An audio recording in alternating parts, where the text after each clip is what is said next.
Hi everyone, my name is Cynthia McFarland. Welcome to the Student Life Leadership Podcast.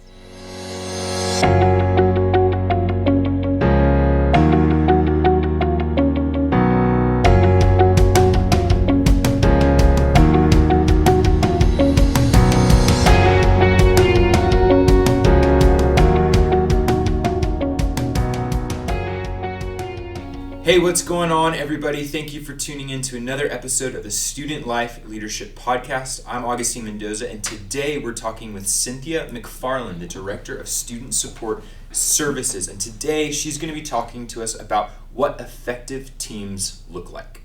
Yes, Augustine. So today I want to talk about the importance of effective teamwork. I'm going to give everyone a few examples, some of which may surprise you, and 10 characteristics for effective collaboration.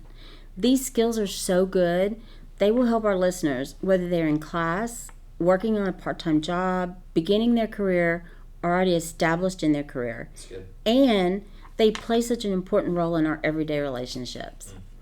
So let me just ask you a question, Augustine. How many times have you heard loud groans whenever a professor announces a group project? Oh, I was one of those groans. That's Right. for sure. Right. Group projects seem to instill a horror in students like nothing else. And that's understandable. So let me give you a couple of great examples. So let's talk about the Apollo 11 moon landing. This is one of the most historic examples of teamwork. It was the Apollo 11 1969 mission. Neil Armstrong, Buzz Aldrin, Michael Collins, but most remember Neil Armstrong, right? He was the first human to set foot on the moon, and we all know this is one small step for man, one giant leap for mankind. However, behind that momentous moment are years of research and teams of people working diligently to do something no one had ever done before. Yeah. NASA released a statement, quote, "There were an estimated 400,000 people involved in making the moon landing possible. Wow.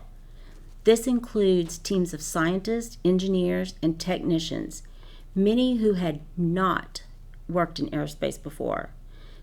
To make for a more cohesive team, the astronauts worked with many of these groups, making the human connection that is the bloodline of any team." And just for those of you who may not know, ORU and NASA have recently been sharing orbits. Our ORU engineering team in the spring won an award from NASA. One of the team members, Joshua Braun, said their teamwork skills, quote, "helped them to approach problems they really didn't know how to approach right off the bat." I mean, what a great example of teamwork right here on the campus, right? Yeah. Another one. So let's talk about Marvel's The Avengers. That's a favorite of everybody, right? Come on. Right? Featuring Iron Man, Captain America, the Hulk, and Thor. It's not just inspiring for fans. There's a huge lesson about teamwork that you might not have paid attention to. Not just teamwork, but the value of teams themselves. The Avengers lesson is that one is better than one. That means that one team is better than one person. Yeah. It is universally different from 5 people versus one person. A group of 5 can probably accomplish more than one person alone, right? But it's when those 5 people work together as a team is when the magic happens. The hard part of making those 5 individuals put their egos aside, trust each other, and act as a team, and trust. So back to that question about class projects, it is really clear that much of the dislike of group projects comes from students not trusting their peers to pull their weight, right? Yeah, that's true. So Captain America and Iron Man, they have pretty different view of the world, and compromise doesn't come easy to them. But they respect and trust one another despite their disagreements. And they can see the value the other brings to the table. So that abandonment of ego is what allows you to become part of a whole that is greater than the sum of its parts. That's good. And even in Ecclesiastes 4:9, it says, 2 are better than one, because they have a good return for their labor. If either of them falls down, one can help the other up. but pity anyone who falls and has no one to help them up. So I mentioned giving you 10 characteristics for effective teamwork. So these characteristics come from Dr. Mike Schultz. He has 44 years of experience. He is a best-selling author, a business consultant, founder of Digital Spark Media, and a past executive for IBM, Lockheed Martin, and Northrop Grumman. The first thing he talks about is clear direction. Many times groups are put together without first deciding the goal and the desired outcome. Without a clear sense of what the team needs to accomplish and how successful, without a clear sense of what the team needs to accomplish and how successful outcome will be defined, it's impossible to assemble the right group of people to get there, right? So we need to kind of start at the end point. What's the outcome you want and why?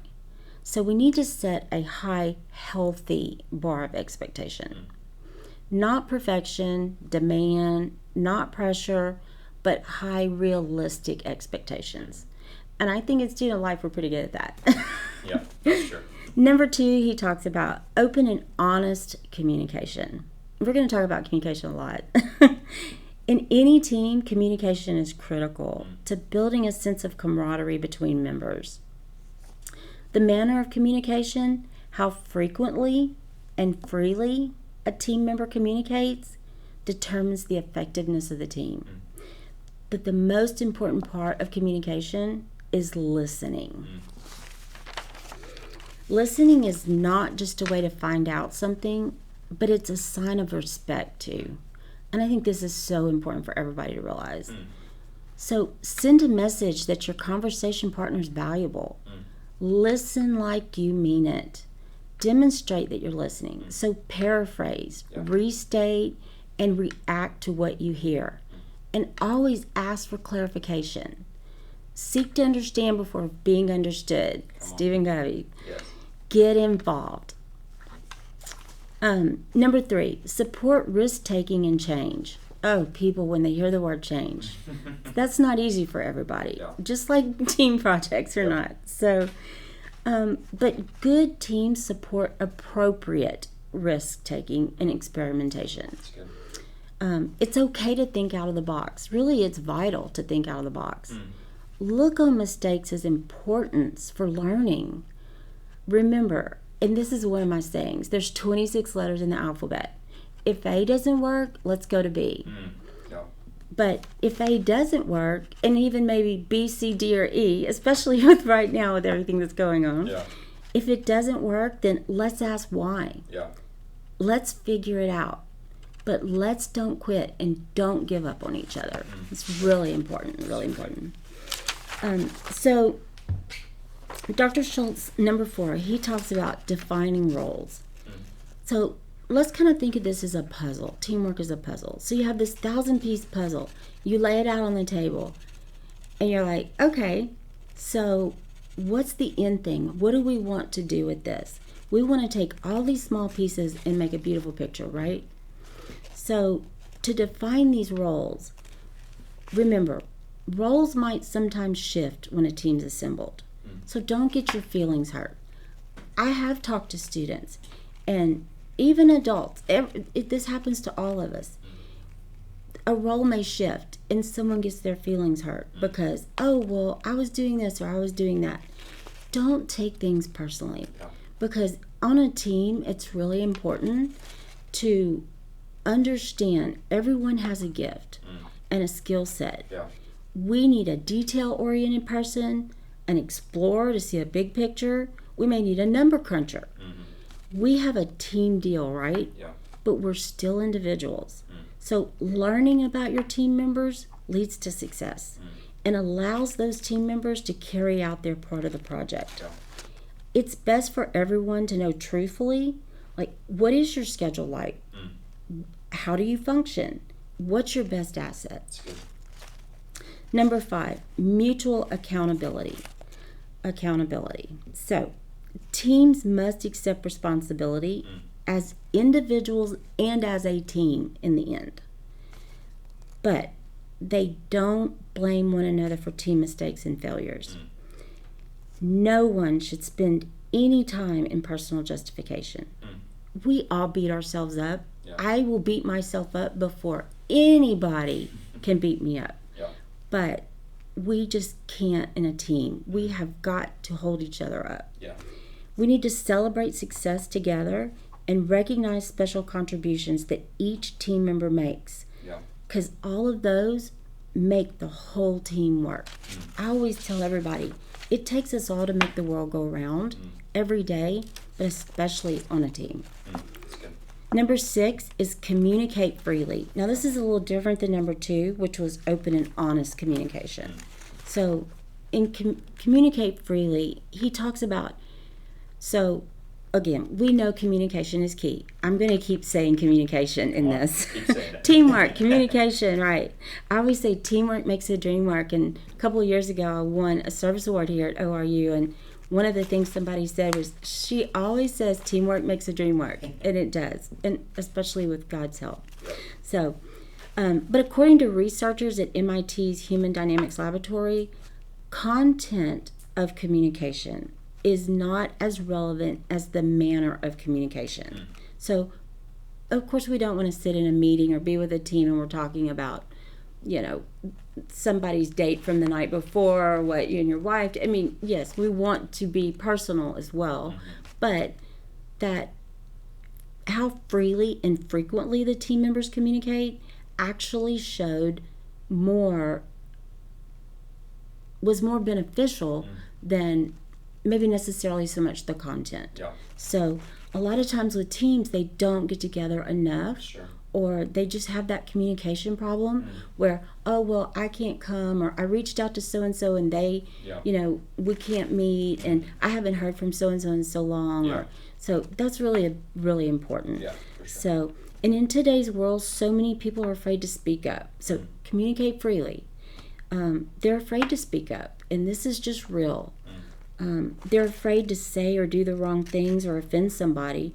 So unfortunately, a lot of people hold back. You have to be respectfully honest, and that's so important. Let people be heard and valued. And I know we both report directly to Dr. Clarence Boyd, and he says this all the time. He says, you are valued and appreciated, and we have to do that on a team. Yep. Be appreciated, not just for what they do, but for who they are. Yeah. We have to be free to kind of be ourselves and speak our truth, to disagree and to take risks. So number 7, common goals. So we are all individuals, right? And we all have our own skills, but in the end, it is about the team outcome. Successful teams must place the overall goal above individual interest in the end. So we need to get excited, though. We need to show that there's a passion for what we do. I mean, Augustine, I see you at chapel. Your passion is amazing. Number 8, encourage differences in opinions. This is something I value so much. Yeah. Agreeing on a common goal is essential, but it should not come at the cost of suppressing alternative ideas and opinions. When we sit at a table and we listen to each other talk and we bounce each other ideas off of each other, that is so important. And it's so important to be open-minded to those ideas. Sure. Diverse opinions stir imagination and new ideas. Yeah. Imagination and new ideas stir creativity.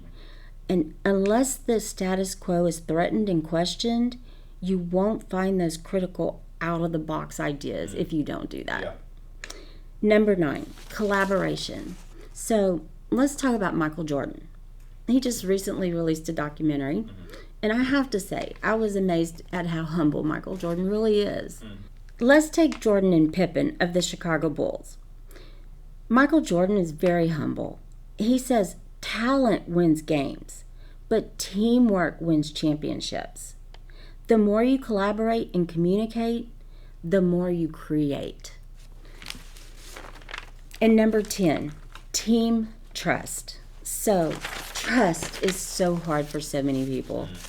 And like I said, much of the dislike of group projects, going back to your group projects in the class, again, it comes from students not trusting their peers to pull their weight. So, trust. It's hard for a lot of people. So, I know a lot of people are listening right now and going, oh, trust. Team members who cannot trust one another seldom find success. Team members must have the ability to bring their whole selves to the team. I mean, all of who we are. Our gifts, our talents, our fears, our doubts, insecurities, our heart, and our soul.